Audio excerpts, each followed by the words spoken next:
انگوٹھی پہننا جائز ہے، چاندی کی ہو، سونے کی نہ ہو، باقی اس میں جو بھی نگینہ ہو وہ تمہاری مرضی پہ ہے، جو بھی ہو جائز ہے، جو بھی ہو، باقی وہ نگینے نفع نقصان نہیں دیتے۔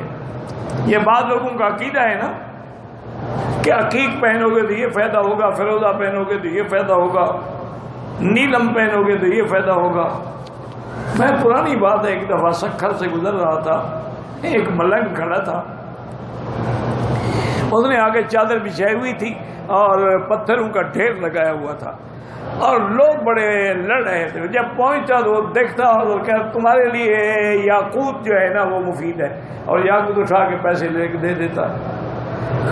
مجھے کہنے لگا جی آپ کے لیے کالا نیلم جو ہے نا وہ مفید ہے۔ میں نے کہا تم خود کیوں نہیں پہنتے بدبخت، تم تو کھڑے بھیک مانگ رہے ہو۔